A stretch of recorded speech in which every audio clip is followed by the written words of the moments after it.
Hey guys, anybody seen a tool like this before? A little bit of a quiz for you.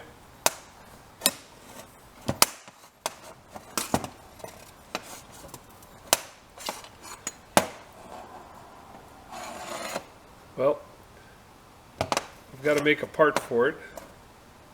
This guy right here is missing. Here's another one that I have, and pardon my two hands here. We're one-handed filming. That one just happens to have the top on it. Oh, there's a hint of what it is, huh? Yeah, it's a wine opener. And a wife with no wine is not a good time. So this one broke, or not broke, but we lost that part. We still have the corkscrew for it, and so I'm going to make this new piece for the top, so that we don't have to throw this guy away. It's a see, it's a little cap inside thread. Turned out when I measured the thread, I thought it was a metric thread. I couldn't find anything to fit it. Finally went to my actual jobber bolt store and found out it was a 9/16 18. Even though when I used a thread gauge, I picked it up as a metric thread instead. So, gonna go ahead and make this piece. Did some measurements on it. It's a little under a ½ inch tall and about 705 on the outside diameter, and the thread length is 310, or 310 is the actual depth, and then 158 thousandths is the remainder. So I 200 thousandths is the actual thread depth. So I got about 100 and some thou behind there to have some space. So I dug through my tooling and I found a threading tool, and then I also happen to have a boring bar that I have that the end of the bar is 160 thousandths. So I'll be able to create a relief behind the thread. May have to do a little grinding on that tool to make it smaller. Okay, so I get things set up and we'll take a look at it. Before I move on, I thought I'd just show you. Went to the flea market yesterday, and I was had a little shopping list. Two things that I was headed there for. One was a 1 1/8" end wrench for my Loris tool post on my lathe. I was tired of using a crescent wrench, so I picked that up for $9. And the other thing on my shopping list was small taps. I need to make brooches, and I'm going to use Tom's advice and just bought a bunch of taps. I think I paid $6 for all those. But in the whole scheme of things there, I spent $29 for everything. 3/4 inch roughing mill. It was really in really good shape. A couple of tool holders, indicator holder, a couple of small 4 small C clamps, 3/4 inch cobalt tooling bit, and then some hold downs, and then another I think I paid $1 for this guy, another ½ inch universal to make another hold down with it. And then I saw the rubber hammer. We had, back 30 years ago, I had dozens of these with no tips. Somebody had bought them at a surplus where I worked, and since we didn't have any tips and no internet to go search for tips, all the hammers got thrown out. Anyway, picked this up for, that was in the whole deal, and I think he wanted $6 for that. So anyway, I thought I'd share that with you. I'll get things set up, and we'll get going. I assume you guys have guessed what this is. It's called a rabbit.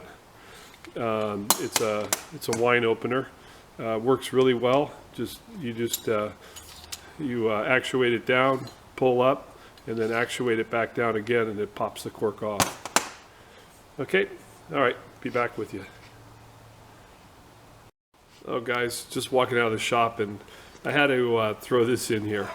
I build homes for a living, and we're doing a demolition of an old ranch. It's been around since the 30s, or no, even or that early 1900s in San Jose, Walnut Farm.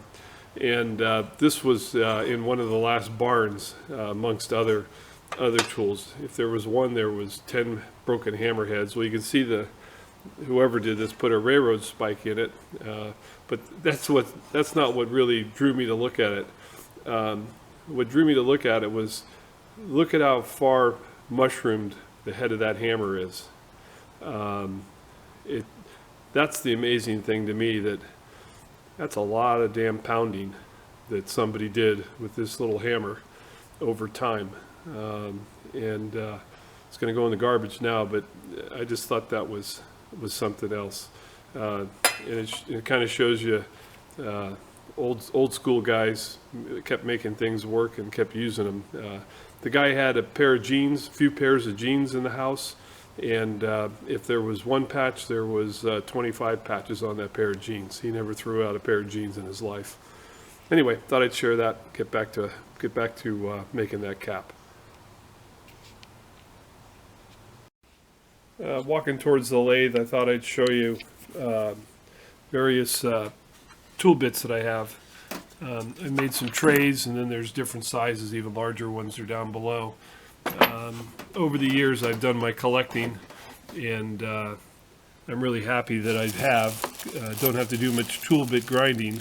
The other thing I've done with a lot of miscellaneous stuff is just put them in plastic bags. There's threading, small boring bars, straight gouges,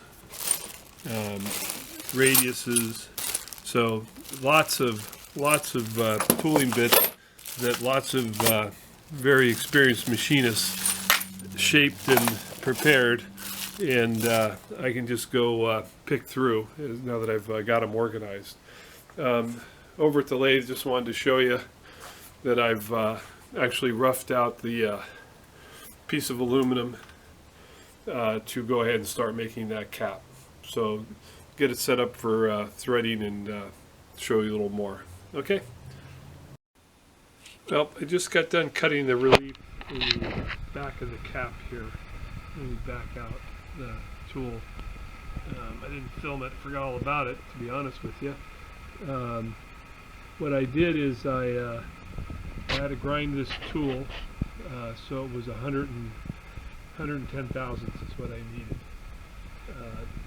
for the relief in the back of the cap. And I came in first, and with the gauge pin, I just put it, 562 is my major dimension, so with a gauge pin I fit right in the front here for 562, which is the gauge pin there, and then with that set my travel dial, and went all the way to the back of the cap and came out to the 562 dimension using the travel dial, and then actually went about another 5 thousandths extra, so I have space for relief when I go to cut the thread. So I'll go ahead and set everything back up, and we'll do some thread cutting here.